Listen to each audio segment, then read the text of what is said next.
Yo, let's go on a walk and talk about life. So today's my 26th birthday, and I was asking myself, what is a gift that I want for today? And what I said was, I want to note what lessons I've learned this past quarter century. Now, I'm technically 26, and a quarter is 25 years, but I said, screw it. Never too late to start now. So I want to share with you lessons I've learned this past quarter century that I wish I knew when I was 5 years old, 20 years ago, because I'd have been so far ahead. Quarter century done with life. And I want to optimize, starting with number one.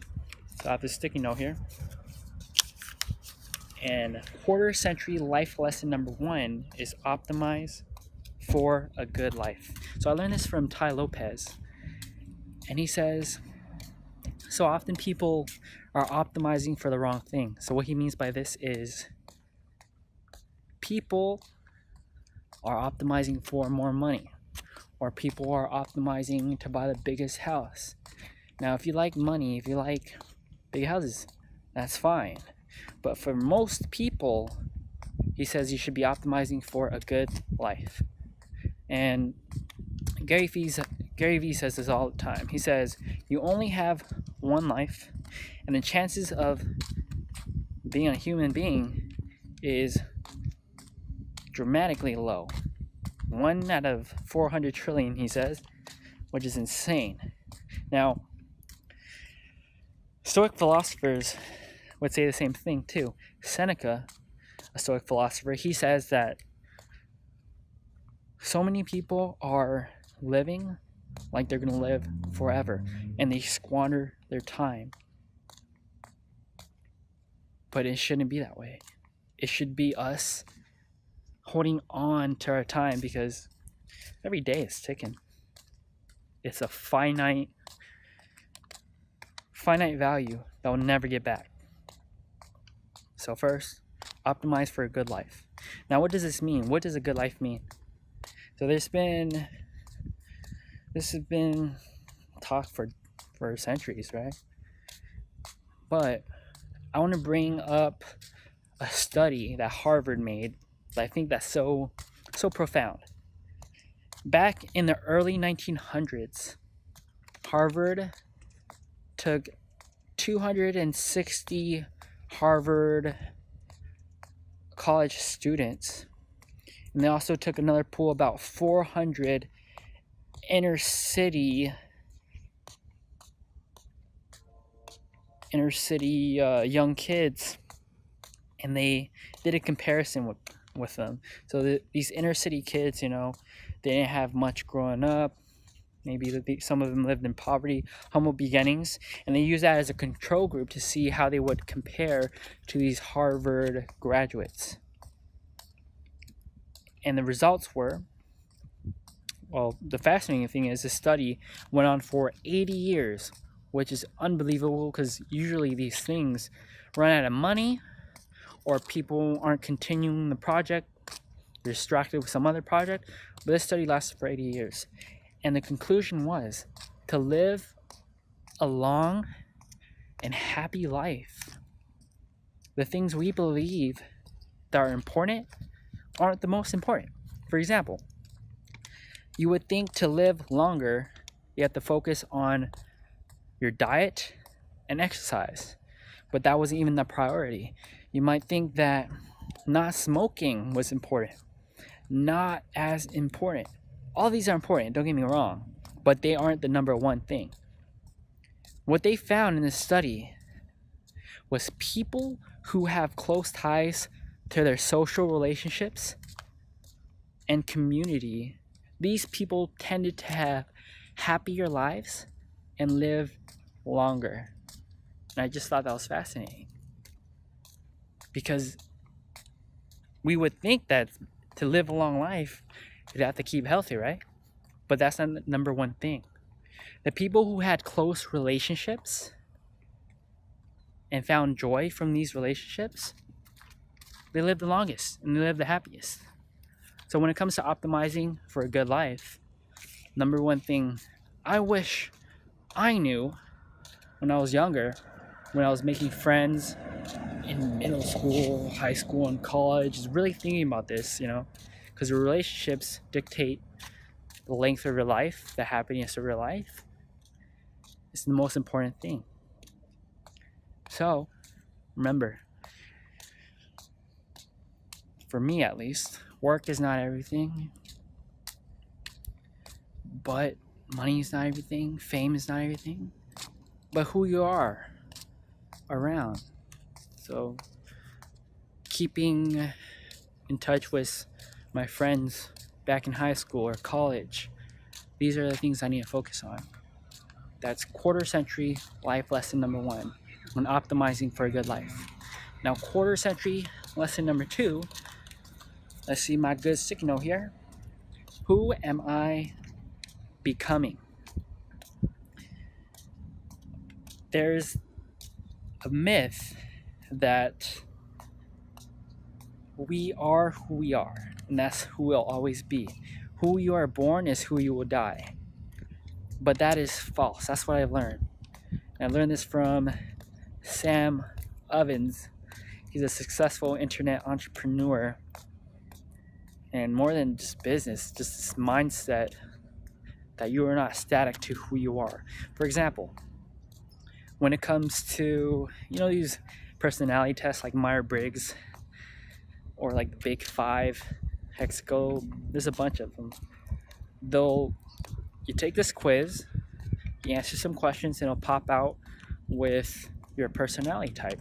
So for Myers-Briggs, it might be something like you're introverted, you're more thought and logically oriented, you are more intuitive, or it might be the opposite. You might be more extroverted, you might be more tied to the senses, or you might be judgmental.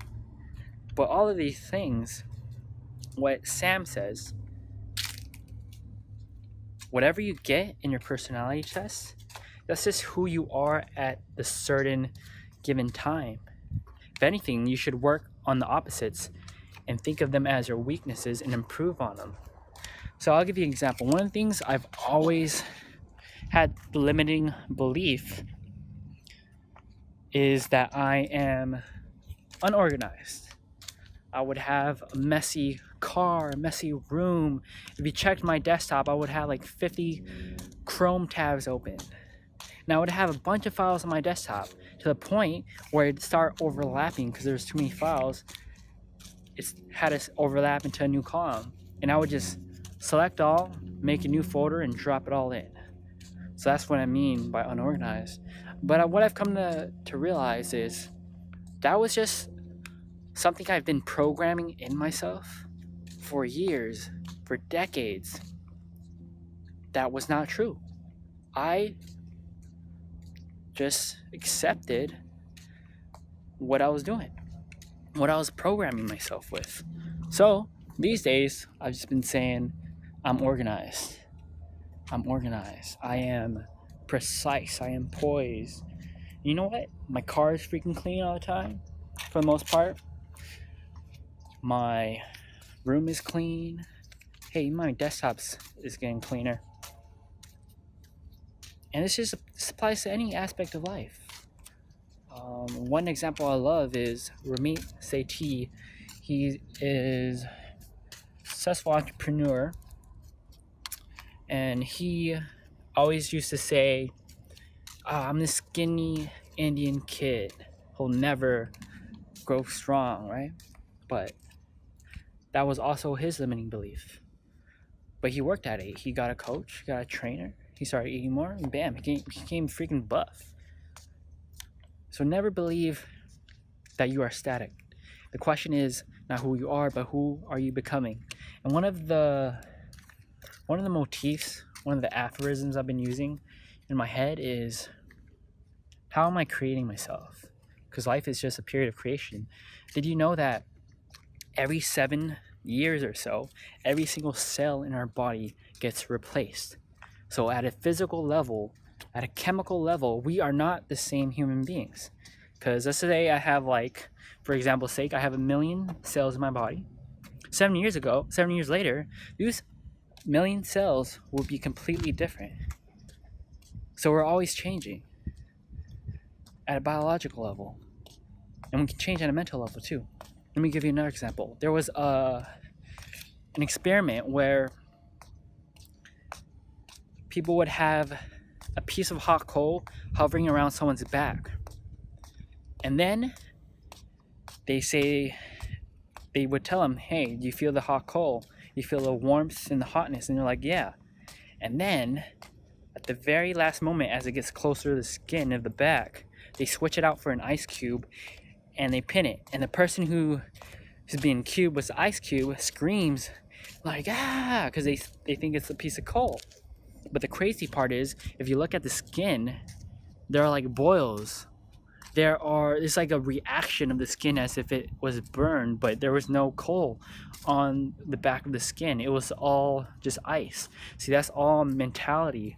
Your brain is freaking crazy. I know there's been studies, or there's been real life case studies of people who've had messed up spines, which is something you do not want to mess up. And it was irreparable. Surgery, if you do spinal surgery, chance of you dying is high.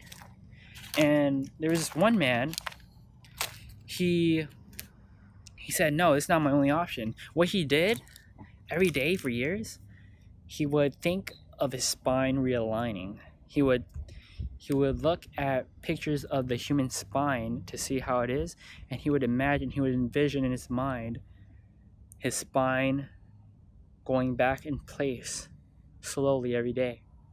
And this took years, but eventually his spine healed itself. It was through the power of thought. You know, this isn't some woo-woo stuff. This is for real. So this learning this principle number 2, quarter century lesson number 2, who am I becoming? If you know that you can become anything in this life, not just to say, but at a physical, anatomical level, then it's a game changer. You know, maybe you're not the most confident person. You start saying, just write an affirmation, which is just a statement of yourself. Say, I am a confident person who resonates with energy. Maybe you're freaking dead broke. Say, I welcome abundance and wealth in my life. You know, some of these sound corny as heck, but I'll tell you, I would rather bet on the person who gives positive food for their thoughts every day than someone who doesn't. So, first century point number 2, ask yourself, who am I becoming? For me, I like to say, who am I creating? Every single day I'm creating myself. I'm sculpting, I'm chiseling myself a little bit each day. Quarter century lesson number 3, cheat codes. So, when I was young, I would play the PlayStation, right? And there was this game, Final Fantasy 7 or 8, forget which one. It's the one with Squall in it. I would hit roadblocks in the game, and I'm like, I have no idea what to do. But there was this site called cheatcc.com. And man, it was an ugly looking site, but it gave me the answers. I would print out these guides on what to do next. And you know what? I got to the last boss at the very end. Yep. And I am not ashamed of saying I used cheatcc.com for it. The boss whipped my ass because I messed up. I didn't follow the instructions correctly, so I didn't pick up an item that was supposed to kill the boss, but whatever. I made it far, and it was because I referred to cheat codes. But there are cheat codes in life. It's not just in games. It's cheat codes are present in books, in mentors, and in advice from other people, podcasts, conferences, events. Just go where the information is. Go where the smart people is. So with books are insane. Like with the movie Back to the Future, people were always upset. Man, there's no hoverboards, there's no flying cars yet. But in 2018, you know what we have? We have the mobile phone with infinite pieces of information in our hands. And fortunately, we're all addicted to scrolling on Instagram and Twitter and Facebook. I'm guilty of it, getting better. But we have the universe, like the world's wisdom on our hands. And we gotta treat it with respect, Because a book is a culmination of someone's career, life's career. They spent their whole lives studying something, mastering something, and now they're distilling it.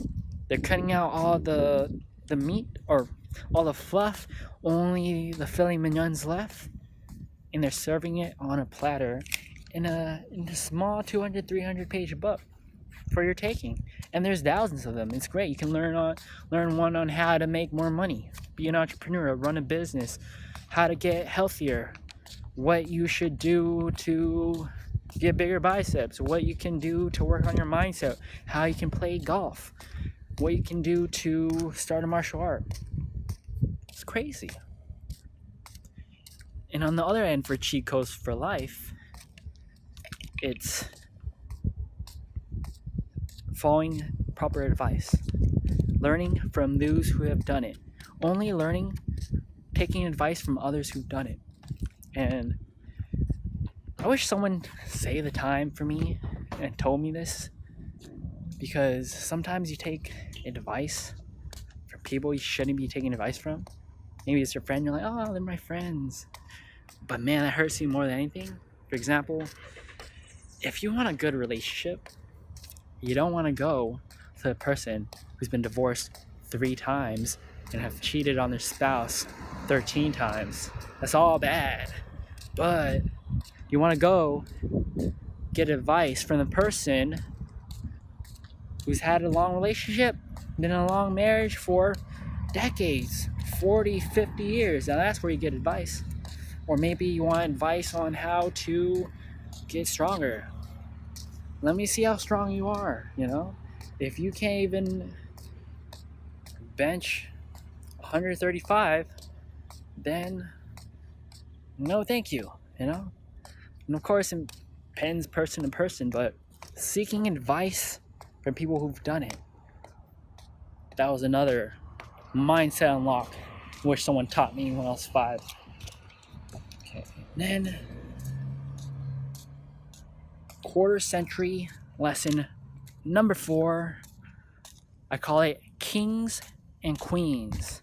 And this is a lesson I learned from Firas Zahabi, a famous, renowned MMA coach. He coached George St. Pierre, a bunch of notable other athletes. And he says that we are the kings and queens of our time. Like, if you take the hundreds of billions of people who have existed in our world, we're living better than the majority of them. And we have most of the population is educated. Most of the people have roofs over their head, running water, there's less disease in the world. All of these positive factors, but yet the human mind warps everything. This primitive brain that's just worried about survival, it says, we don't have enough. We don't have enough. You scroll Instagram, you see, this guy has a car. This girl has this girl has that, whatever.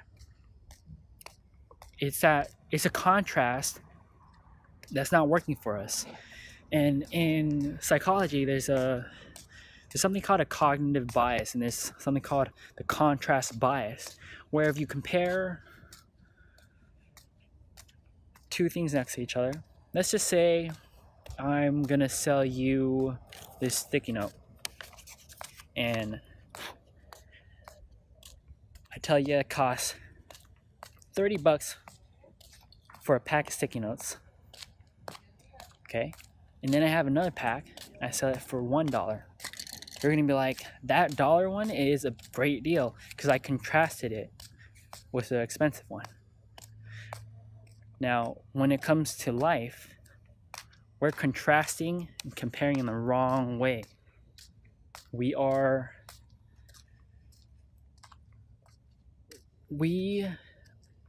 contrasting with what we don't have instead of thinking about what we do. Like, oh, I don't have a new car. I don't have a private jet. I don't have billions of dollars in my bank account. But the tricky thing is, if we count our blessings first, we realize we have so much. And we live better than kings and queens, emperors, dynasties. Being impoverished in America, you're living 99.9% better than the world. Being in poverty, it's crazy. And I think it's important to have that gratitude, that perspective, and it's, because our brain is just so wired to take us out of it, I think it's important to have a daily practice of keeping your perspective in check. If not, you're gonna live comparing all the time, and that's not key to living a good life. Back to principle number 1, quarter century principle number 1 of optimizing for a good life. So these are the 4 lessons. Got a little walk, got a little sunshine. Number 1, optimize for a good life. 2, ask yourself, who am I becoming? Or what I like to ask is, who am I creating? 3, utilize your cheat codes for life. Books, mentors, conferences, audiobooks. Just learn from others who've already distilled everything for you. And 4, remember, you are the king and queen of your generation. You're living better than most people have ever have on planet Earth. That is my quarter century 4 lessons, and I'm excited to bring out the next edition in 25 years. But for now, let me know what you think of these points, and if there's anything you would add, I would love to hear. My name is Kenny Huang,